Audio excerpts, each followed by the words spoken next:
প্রিয় শিক্ষার্থীরা, আজকে আমরা 16 ডিসেম্বর সম্পর্কে অবাক করা কিছু তথ্য শিখব। চলো শুরু করি।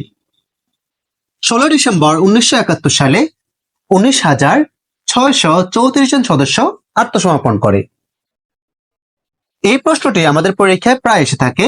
16 ডিসেম্বর 1971 সালে কতজন সদস্য আত্মসমর্পণ করে? উত্তর 19,634 জন। 1972 সালে 22 জানুয়ারি 16 ডিসেম্বরকে জাতীয় দিবস হিসেবে ঘোষণা করে এবং একই সাথে 1972 সালের 22 জানুয়ারি দিনটিকে ছুটির দিন হিসেবে ঘোষণা করা হয়। তাহলে যদি আমাদের পরীক্ষা আসে 16 ডিসেম্বরকে কত তারিখে ছুটির দিন হিসেবে ঘোষণা করা হয়?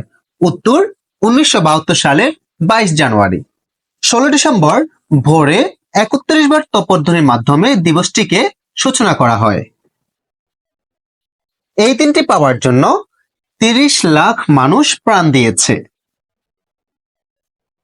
2024 সালের 16 ডিসেম্বর 53তম বিজয় দিবস হিসেবে পালন করা হচ্ছে।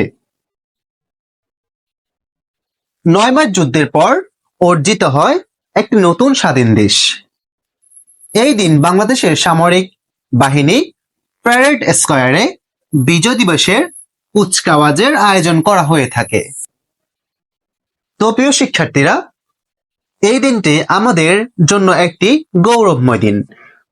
25শে মার্চ 1971 সালে বঙ্গবন্ধুকে গ্রেফতার করে নেওয়া যাওয়ার পর বঙ্গবন্ধু ওই দিন রাতে বাংলাদেশকে স্বাধীন দেশ হিসেবে ঘোষণা করে দিয়েছিলেন এবং দীর্ঘ 9 মাস যুদ্ধের পর অর্জিত হয় একটি নতুন স্বাধীন দেশ।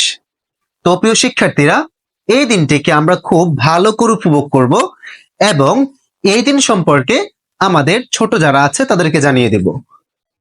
তো আজকের ক্লাস আমাদের এই পর্যন্তই। ক্লাসটি ভালো লাগলে অবশ্যই বন্ধুদের সাথে শেয়ার করতে ভুলবে না। দেখা হবে অন্য কোনো টপিক নিয়ে অন্য কোনো ভিডিওতে।